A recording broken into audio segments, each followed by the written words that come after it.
بسم الله الرحمن الرحيم. مشكلة تذكرتي مع الزملكاوية. زي ما انتوا عارفين شركة تذكرتي بتدخل عليها عشان تقطع، خاصة جمهور الزمالك مش عارف ليه. دلوقتي سامحين ب 6000 متفرج غير 2500 متفرج.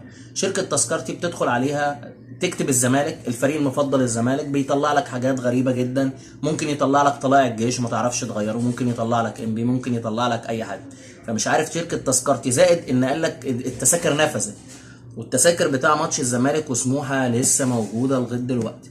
فتحوا الموقع تاني وقال لك التذاكر موجوده، ما انتش عارف تشتري التذكره. وبعدين عاملين حاجه غريبه شويه وما انا مش فاهمها عامه. الفاي اي دي اللي بيتعلق، يعني بص هم لغوا حاجه كويسه اللي هي بتاع الكورونا، ان انت ما تروحش مثلا المجمع الصحي تجيب الورقه اللي فيها 4 ارقام والحوار دوت. بس عملوا حاجه اغرب منها، قال لك مثلا السن اتشال، ان انت مثلا كنت تاخد ابنك مثلا او بنتك تدخلهم الماتش وهو اقل من 15 سنه واقل من 12 سنه مثلا. دلوقتي عملوا حاجه، قال لك احنا شلنا ديت، واللي عايز يدخل يدخل، بس ايه بشرط. هل هنجيب الشرط؟ هو ابى ان كله زي بعضه. طب العيل الصغير مثلا واحد داخل ابنه عنده 6 سنين مثلا او بنت، هل هيدخلها مثلا او هيدخل الولد ده بتذكره؟ عشان احنا فتحنا مثلا لكله بلاش حوار كورونا، فمش عارف.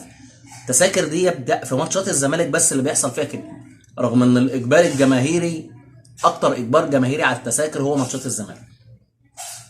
فحاجه غريبه، تيجي تدخل على التذكره يطلع لناس، ناس تقول لك دخلنا اخترنا الزمالك طلع لنا نادي تاني، مش عارفين. بعدين الموقع تقيل جدا ما انتش عارف تدخل عليه.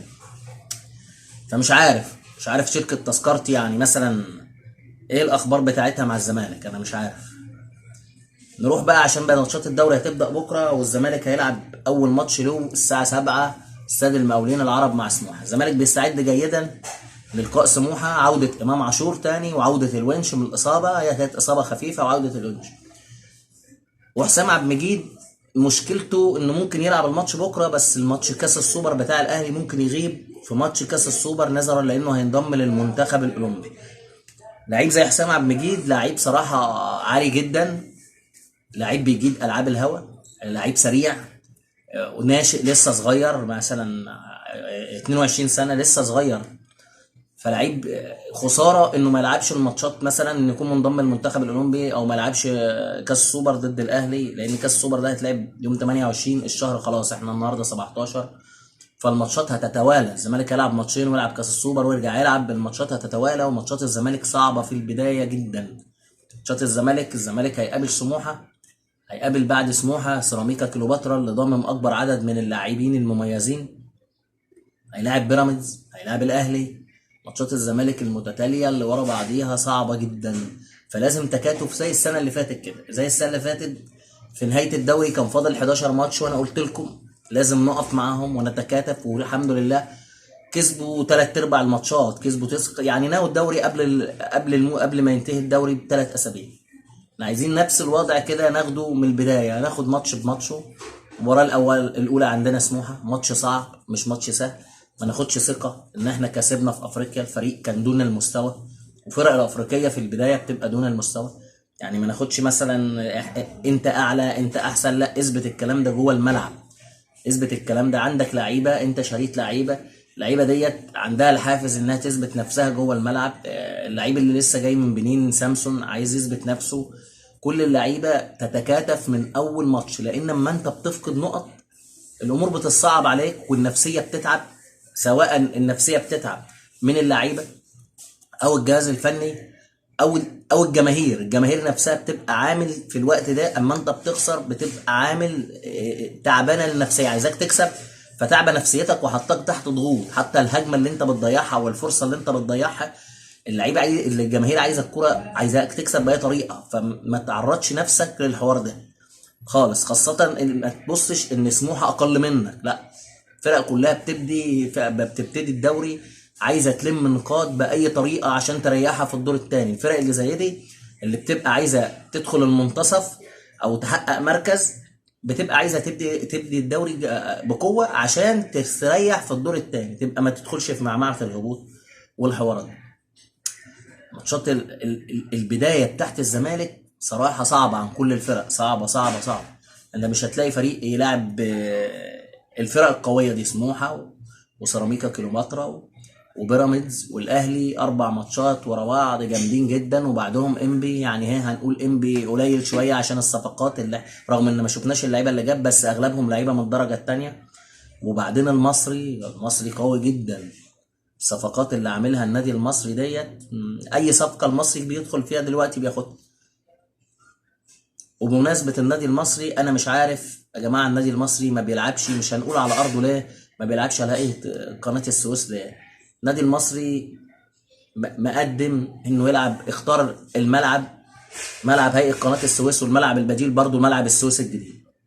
فمش عارف ليه ما بيلعبوش. هل الامن عندنا مش قادر ينظم مباراه، ولا الامن عندنا مش عايز يلاعب الاهلي والمصري بتاع المشكله اللي بقى لها 10 سنين اللي حصلت، ولا طب والاسماعيلي نفس الوضع. الاسماعيلي طالب النهارده انه يلعب في استاد الكليه الحربيه، ما يلعبش في الدفاع الجوي. هتتني القضيه دي معلقه يا جماعه. انا اروح العب، الزمالك يروح يلعب في بورسعيد او يلعب في السويس، جمهور نادي المصري هناك في السويس مثلا المسافه قريبه، هيبقى الجمهور كله بيشجع النادي المصري او ال6000. وطبعا بالصفقات اللي جايبينها، بالضجه، بكامل ابو علي، بالدنيا اللي هناك في بورسعيد، بالتشجيع الجنوني بتاع جمهور بورسعيد وحبه للنادي المصري. الزمالك يروح يلعب هو وبيراميدز كمنافسين، يلعب في هيئه قناه السويس، ويلعب الاسماعيلي في الاسماعيليه، والاهلي ما يلعبش. ايه دخل الامن؟ هل الامن المصري مش قادر ينظم مباراه كره قدم؟ مستحيل. اللي بيحط رئيس الرابطه اللي قال لك الاسماعيلي خلاص كل نادي هيلعب في ارضه، ليه الاهلي ما يروحش يلعب مع الفرق دي جوه ارضها؟ ليه؟ المشكله انتهت من زمان، من 10 سنين. وبعدين المصري توقف 5 سنين ونزلوه الدرجه الثانيه. يعني هيعملوا ايه زياده عن كده؟ يولعوا في البلد؟ انا مش عارف. ولا يولعوا في جماهير النادي المصري ومجلس ادارته؟ ما يروحوا يلعبوا زينا، نروح الماتشات دي ممكن تحدد بطل الدوري. اروح العب في بورسعيد، ولا العب في هيئه قناه السويس اللي يعتبر ملعب بورسعيد، واروح العب في الاسماعيليه اللي لعيبه الاسماعيلي بتتمرن عليه واخده عليه. وما تقوليش بقى ان احنا نلعب، انت ممكن تلعب في اي ملعب وتقدر تحقق فوز. لا، الملاعب بتختلف طبعا. طب بتروح تلعب فريق بره، بيبقى فريق متواضع جدا وما بتقدرش تحقق عليه الفوز، وبتيجي هنا مثلا في افريقيا هنا تكسبه 5-6 في ارضك، واخد على الارض.